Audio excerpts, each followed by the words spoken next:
মানুষগুলোকে আমরা এই দিনাজপুরে করে শহীদ বড় ময়দানে আমরা পেয়ে যাবো এত হাতের কাছে। আমরা গর্বিত, আমরা সত্যিকার বলি আমি গর্বিত। আমি আপনাদের কাছে এটা সবিনয় অনুরোধ করব, এখনো এই মাইকের আওয়াজ যাদের কানে যাচ্ছে, আমরা কেউ বাহিরে বাজারে তালবির বাবারা বাবা এই যে দেখো তো, এই যে দায়িত্বশীল ভাই, এই শোনা, এই শোনা, আসো না শোনা, তোমাদের পাশে আমাদের অনুরোধ, যারা এখানে যারা মাঠে যারা তালবে ইলমেরা আছেন, এই যে বাম দিকের ভাইয়েরা, একটু আল্লাহর রাস্তায় বসেন না ভাই, এটা আমাদের ইমানি দায়িত্ব।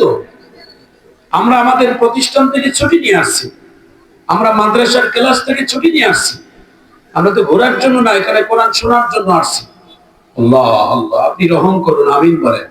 প্রিয় ভাইয়েরা আমার, প্রিয় বন্ধুরা আমার, আমি একটি কথা শুধু বলবো, যেহেতু কোরআনের তেলাওয়াত হবে, কোরআনুল কারীমের সম্মান এ সম্পর্কে আমি একটু দুটি কথা বলে আমি ইনশাআল্লাহ শেষ করব। আপনারা দোয়া করবেন আল্লাহ তাআলা যেন আমাদের সবাইকে কবুল করেন, আমিন বলেন। কোরআনুল কারীমের একটি জাতীয় পরিচয় আছে, একটা ন্যাশনাল আইডেন্টি পরিচয় আছে। আপনি কোরআন, আপনার আমার যেমন একটি ন্যাশনাল আইডেন্টি পরিচয় আছে, আপনার আমার একটা ঠিকানা আছে, তো আল্লাহ তাআলার কোরআনের একটা পরিচয় ঠিকানা আছে। আপনি কোরআনকে প্রশ্ন করেন, কোরআন আপনার, আপনি কার, আপনি কোরআন সম্পর্কে আপনি পরিচয় দেন, কোরআন উত্তর দিবে, বাল হুয়া কোরআনুল মাজিদ। কোরআনকে প্রশ্ন করেন, হে কোরআন আপনি কোথা থেকে এসেছেন, আপনার বাড়িটা কোথায়, কোরআন উত্তর দিবে, ফি লাওহিন মাহফুজ, আমি লৌহে মাহফুজ থেকে কোরআনুল কারীম এই পৃথিবীতে এসেছি। আপনি কোরআনকে প্রশ্ন করেন, হে কোরআন আপনি কোন মাসে এসেছেন, কোরআন উত্তর দিবে, শাহরু রমাদানাল্লাযী উনজিলা ফীহিল কুরআন, আমি পবিত্র মাহে রমজান মাসে আমি পবিত্র কোরআনুল কারীম নাযিল হয়েছি। আপনি কোরআনকে প্রশ্ন করেন, কোরআন আপনি কোন রাত্রিতে এসেছেন, কোরআন উত্তর দিবে, ইন্না আনজালনাহু ফি লাইলাতুল কদর, আমি সম্মানিত লাইলাতুল কদরের রাত্রিতে আমি নাযিল হয়েছি। আপনি কোরআনকে প্রশ্ন করেন, কোরআন আপনি কেন এসেছেন, আপনার এই দুনিয়াতে আসার উদ্দেশ্যটা কি, কোরআন উত্তর দিবে, হুদাল লিন-নাস হুদাল লিল-মুত্তাকিন, আমি মানুষকে ইহদিনাস সিরাতাল মুস্তাকিম পথে দেখার জন্য, সহজ সরল পথ দেখানোর জন্য, শান্তির পথ দেখানোর জন্য এই পৃথিবীতে এসেছি। কোরআনের পথ শান্তির পথ, কোরআনের পথ সহজ পথ। কোরআনের কাছে থাকলে মানুষের সম্মান বেড়ে যায়। এই কোরআন পৃথিবীতে যেই পাহাড়ে নাজিল হয়েছে, সেই পাহাড়ের দাম বেড়ে গেছে। কোরআনুল কারীম যেই শহরে নাজিল হয়েছে, মক্কা এবং মদিনা, কোরআনুল কারীমের 114টি সূরার ভিতরে 86টা সূরা মক্কায় নাযিল হয়েছে, 28টি সূরা মদিনায় নাযিল হয়েছে। মক্কা মদিনার দাম तमाम পৃথিবীর থেকে বেশি দামি হয়ে গেছে। এই কোরআনুল কারীম যেই পাহাড়ে নাযিল হয়েছে, পাহাড়ের দাম বেড়ে গেছে। এই কোরআনুল কারীম যেই মাসে নাযিল হয়েছে, মাসের দাম বেড়ে গেছে। এই কোরআনুল কারীম যেই রাত্রিতে নাযিল হয়েছে, রাত্রির দাম বেড়ে গেছে। এই কোরআনুল কারীম বর্তমানে এই বড় শহীদ বড় ময়দানে আজকে তেলাওয়াত হবে, এই মুহূর্তে এই মাঠের দাম আল্লাহর কাছে অনেক বেড়ে গেছে। কোরআন শোনার জন্য যারা এখানে বসেছেন, আপনারও দাম কোরআনের মতো দামি হয়ে গেছে। চিৎকার দিয়ে ধরে বলুন ঠিক না? প্রিয় ভাইয়েরা আমার, প্রিয় বন্ধুরা আমার, এটা এমন একটি কালাম, হাযা কালামুল্লাহ, যে কোরআন তেলাওয়াত শুনলে এবং পড়লে এবং শ্রবণ করলে উভয়কে সমপরিমাণ সওয়াব দেওয়া হয়। সুবহানাল্লাহ জোরে বলেন। আমি কোরআনুল কারীমের একটি আয়াত তেলাওয়াত করব, শোনানোর পরে হাত উঁচু করে একটা আল্লাহু আকবার বলবেন। কোরআন পড়লেও সওয়াব, শুনলেও সওয়াব, তাকবীর দিলেও সওয়াব। আমি সেই কালামের একটি আয়াত শুধু তেলাওয়াত করব। তেলাওয়াতের শেষে হাত উঁচু করে সবাই একটা উত্তোলন করে একটা তাকবীরের আওয়াজ দিবেন। বিসমিল্লাহির রহমানির রহিম।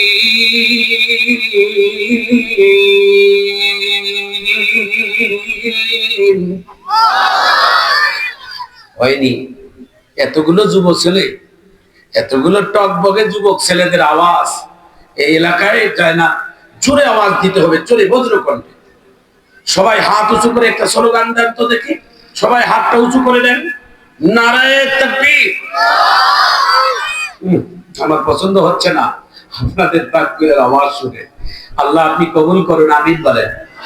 যারা দাঁড়িয়ে আছেন সবাই বসে যাবেন।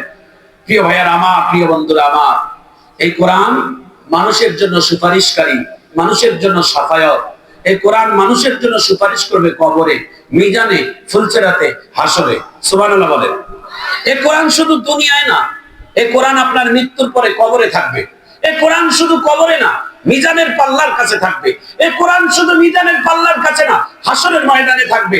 এই কোরআন শুধু হাসরের ময়দানে না, আল্লাহর জান্নাতেও থাকবে। সুবহানাল্লাহ বলে। এই কোরআন জান্নাতেও থাকবে, কোরআন জান্নাতেও তেলাওয়াত হবে। আজকে যেমন কোরআনের তেলাওয়াতের একটা মঞ্চ করানো হয়েছে, আল্লাহ তাআলা জান্নাতের দিন জান্নাতের ভিতরে এমন একটি সুন্দর আয়োজন করবে। এই জান্নাতের আয়োজনের মধ্যে আল্লাহ তাআলা তিনজনকে মঞ্চে আমন্ত্রণ করবে। আর জান্নাতীদের চারটা স্তর থাকবে। এক নাম্বার স্তর হবে নবীদের। নবীদের সম্মান পৃথিবীতে আল্লাহর পরে যাদের সম্মান তারা হচ্ছে নবী। নবীদের পরে যাদের সম্মান তারা হলেন সিদ্দিক। সিদ্দিকদের পরে যারা সম্মান তারা হলো শহীদ। শহীদদের পরে যাদের সম্মান তারা হলেন মুমিন। আল্লাহু আকবার বলে। জান্নাতের স্তর হবে চারটি। এক নাম্বার নবীদের, দুই নাম্বার সিদ্দিকদের, তিন নাম্বার শহীদদের, চতুর্থ নাম্বার হবে মুমিনদের। যদি আল্লাহর জান্নাতে আমরা যাই তাহলে সেই জান্নাতের অনুষ্ঠানে আমরা উপস্থিত থাকবো ইনশাআল্লাহ। সেই জান্নাতের অনুষ্ঠানে তিনটি সূরা তেলাওয়াত হবে। এক নাম্বার সূরা মুজাম্মিল, দুই নাম্বার সূরা ইয়াসিন, তিন নাম্বার সূরা আর রহমান। একটু আল্লাহু আকবার বলবেন না? সূরা মুজাম্মিল তেলাওয়াত করবেন নবীদের ভিতর থেকে অন্যতম একজন নবী, যাকে আল্লাহ তাআলা সবথেকে বেশি কণ্ঠের দিক থেকে কণ্ঠস্বর দিয়েছেন। এই কণ্ঠ দিয়েন আল্লাহ, এই কণ্ঠের নিয়ামত আল্লাহ দিয়েছেন, ঠিক কিনা বলেন? নবীদের মধ্যে অন্যতম একজন কণ্ঠ, যার নাম হযরতে দাউদ। দাউদ নবীকে দিয়ে আল্লাহ উদ্বোধনী তেলাওয়াত করাবেন, আর তেলাওয়াত হবেন সূরা মুজাম্মিল। আর আপনার আমার নবী হবেন জান্নাতের প্রধান অতিথি। তেনার কণ্ঠ থেকে কোরআনের হৃৎপিণ্ড সূরা, কোরআনের কবিতা, যার নাম হচ্ছে সূরাতুল ইয়াসিন, তিনি তেলাওয়াত করবেন। আর সূরা আর রহমান তেলাওয়াত করবেন আমার আল্লাহ নিজেই। জোরে কোন আল্লাহু আকবার। জান্নাতের ভিতরে কি মজা হবে সেদিন, একটু আল্লাহু আকবার বলেন। দুনিয়াতে যেমন কোরআন শুনতে মজা লাগে, জান্নাতের মধ্যেও মজা হবে। একটু সুবহানাল্লাহ জোরে বলেন। এই পৃথিবীতে একজন শ্রেষ্ঠ অন্যতম কারি, সারা পৃথিবীতে ইন্টারন্যাশনালি একজন কারি সাহেব, কারি আব্দুল বাসেত ইবনে আব্দুস সামাদ। নাম শুনেছেন না? নাম শুনেছেন? আলহামদুলিল্লাহ। বেসরা তার কণ্ঠটা দিয়েছেন এমন সুন্দর, তিনি যখন কোরআনের তেলাওয়াত করে মনে হয় আসমান থেকে তাকে আল্লাহ তাআলা তার মুখে কোরআন নাযিল করতেছে। সুবহানাল্লাহ বলেন। মক্কা মদিনায় অনেকবার আল্লাহ তাআলা আমাকে নিছে। তো মদিনার একজন ইমাম, আমি নিজে তার সাথে মুসাফা করছি। মদিনার ইমামের বয়স আমি তৎকালীন সময় 2012 সালে শুনছি ওনার বয়স 90 এর উপর, মুখে দাঁত নাই। কিন্তু উনি যখন রাসূলের রওজার রওজার পাশে জায়নামাজে দাঁড়িয়ে যখন কোরআনের তেলাওয়াত করে, 90-92 বছরের একজন বয়োজ্যেষ্ঠ ইমামের কণ্ঠে তেলাওয়াত হচ্ছে, অথচ মনে হয় আল্লাহ তাআলা 16 বছর যুবকের কণ্ঠ থেকে কোরআনের তেলাওয়াত বাতিল করাচ্ছে।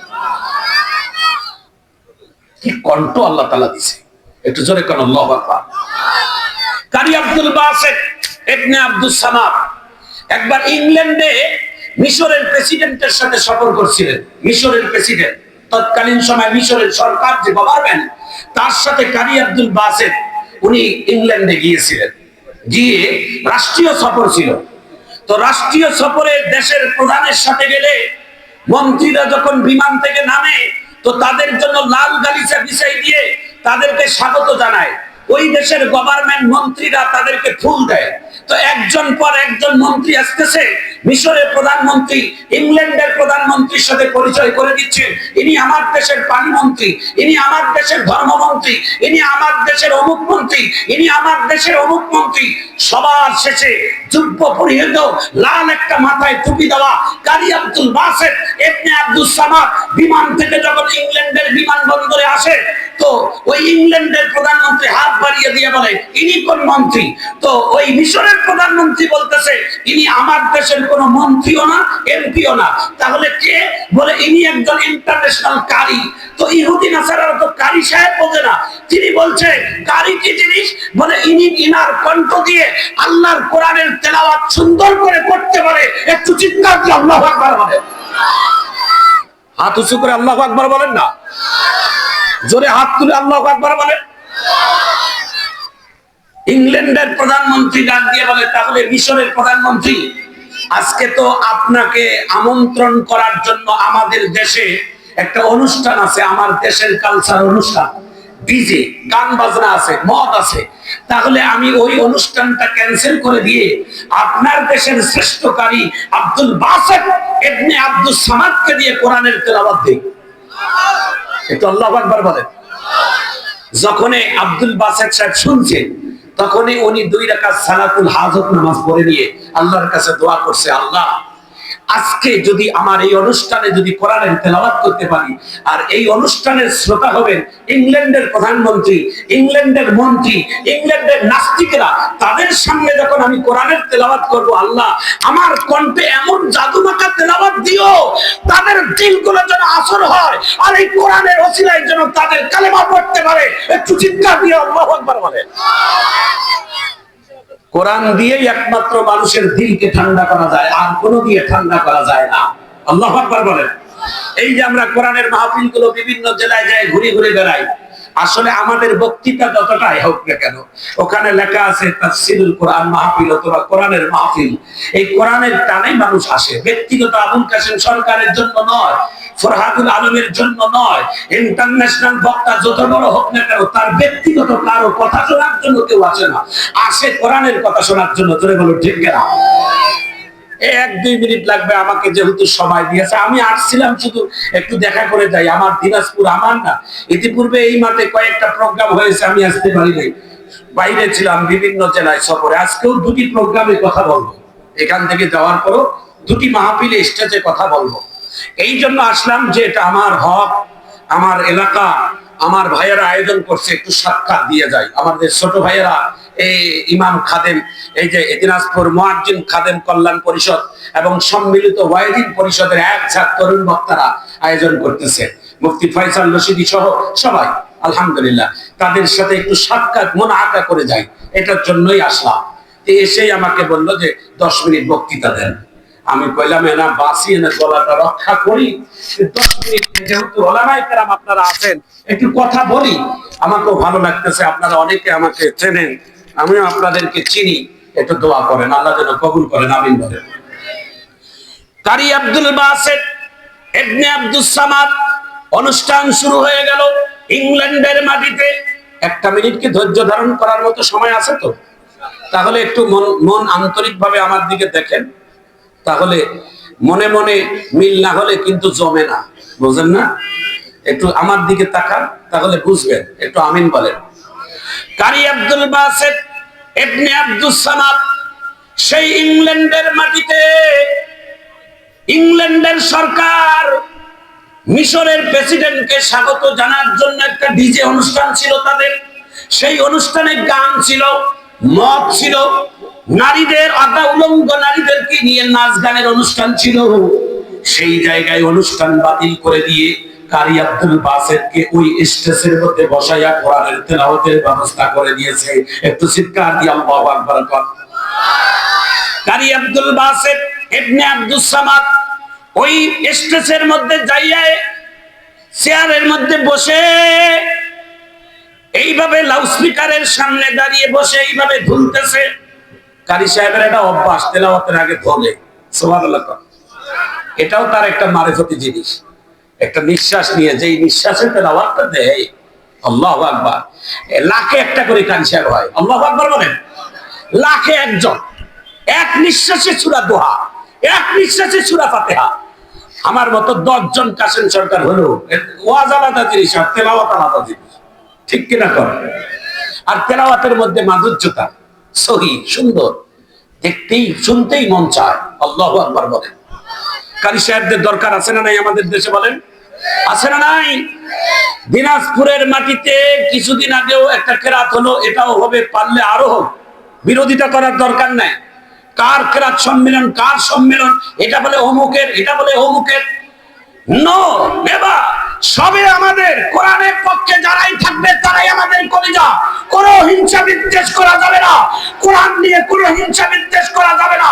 ব্যক্তিগত ফরহাদের হতে পারে না, ব্যক্তিগত রেজাউদ্দিনের হতে পারে না, ব্যক্তিগত মতিউর রহমানের কাসিমের হতে পারে না। যারাই কোরআনের পক্ষে কথা বলবে তারা, তাদের সঙ্গে আমরা থাকবো। কারা কারা একমত হাত তুলে আল্লাহু আকবার বলে দেখা। আল্লাহু আকবার, আল্লাহু আকবার। প্রিয় ভাইয়েরা আমার, প্রিয় বন্ধুরা আমার, আজকে কোরআনের তেলাওয়াত আমরা মন ভরে শুনবো ইনশাআল্লাহ। বলেন। কারি আব্দুল বাসেত ইবনে আব্দুস সামাদ কোরআনের তেলাওয়াতের আগে এইভাবে দুলতেছে। লম্বা একটা নিঃশ্বাস নিয়ে তিনি চিন্তা করলেন, আমি কোন সূরাটা তেলাওয়াত করব। তিনি চিন্তা করে বললেন, তাহলে আমি কোরআনের হৃৎপিণ্ড সূরাটা তেলাওয়াত করি, যেই সূরাটার নাম হলো সূরা ইয়াসিন। ইয়াসিন ওয়াল কুরআনিল হাকীম ইন্নাকা লামিনাল মুরসালিন।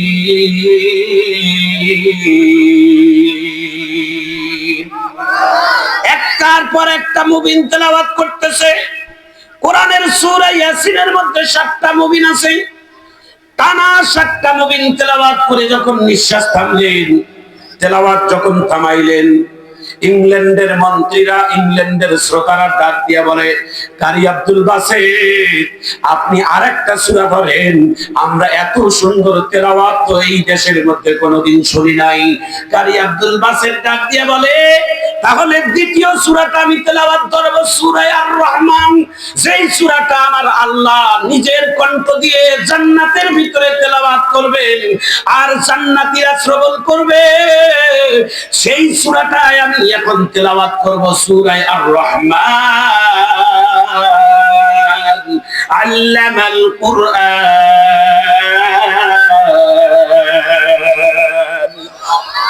কোরআনের সূরা আর রহমান তেলাওয়াত চলতেছে। কারি আব্দুল বাসেত ইবনে আব্দুস সামাদ ডাক দিয়ে বলে, আমি পর 2টা বড় বড় সূরা তেলাওয়াত করার পর চোখ খুলে দেখি, ওই ইংল্যান্ডের মন্ত্রীরা যারা অমুসলিম, তাদের অভ্যাস হলো গানের তালে তালে মাঝে মাঝে মদ ঢেলে পান করতো। ওরা কিন্তু মদ ঢালছে, খাবে, কিন্তু কোরআনের তেলাওয়াত শোনার পর তাদের মদের বোতল তারা হাতে নিয়েছে, কাঁদতেছে, খাইতে পারে নাই, তাদের টেবিলের নিচে ফেলাই দিয়েছে, তাদের সবার চোখ থেকে পানির ঝর্ণাগুলো পড়তেছে আর বুকটা ভিজে গেছে। কারি আব্দুল বাসেতকে ডাক দিয়া বলে, ভাই কি তেলাওয়াত আপনি শোনাইলেন, আমাদের দিলটা যেন ভরে গেল। আল্লাহু আকবার বলেন। আপনার তেলাওয়াত শুনে সারা রাত ধরেও যদি আমরা তেলাওয়াত শুনি মন ভরবে না। এত সুন্দর মধু, এত সুন্দর জাদু এই কোরআনের মধ্যে আল্লাহ তাআলা রাখছে। কেন আমরা কোরআন থেকে দূরে সরেছিলাম রে ভাই? আমরা তওবা করলাম, আপনি আমাদেরকে হাতে হাত রেখে কালেমা পড়ে মুসলমান বানিয়ে দেন। মক্কার যারা কাফেররা ছিল, আবু জেহেল, আবু লাহাব, উতবা সাহেবা, সারাদিন মানুষের বাড়ির দুয়ারে যাইয়া কোরআনের বিরোধিতা করে, আব্দুল্লাহর ছেলে মুহাম্মাদের বিরোধিতা করে। দিন শেষে রাত্রের বেলা তারা চুপ করে গামছা ঢাকা দিয়ে, মাথা ঢাকা দিয়ে আল্লাহর কোরআনের তেলাওয়াত মন ভরে তারা শ্রবণ করে। প্রিয় ভাইয়েরা আমার, আন্তর্জাতিক এই কোরআনুল কারীমের সংস্থার উদ্যোগে দিনাজপুর মুয়াজ্জিন কল্যাণ পরিষদকে আমি মোবারকবাদ জানাই। আমার সম্মিলিত ওয়াইজিন পরিষদের পক্ষ থেকে মোবারকবাদ। দিনাজপুরের তৌহিদি জনতা, দিনাজপুরের হযরতে ওলামায়ে কেরাম, বিশেষ করে ফরহাদ ভাই সহ একজাক ওলামায়ে কেরাম যারা আয়োজন করেছেন, তাদের জন্য আমার প্রাণ ভরা দোয়া এবং অভিনন্দন। সবাই ভালো থাকবেন, সবাই সুস্থ থাকবেন। আজকের এই আয়োজনটা আল্লাহ তাআলা মুখরিত করুক। আপনাদের সবাইকে এই কোরআনের তেলাওয়াতকে উপভোগ করার জন্য সবিনয় অনুরোধ করছি। আসসালামু আলাইকুম ওয়া রাহমাতুল্লাহি ওয়া বারাকাতুহু।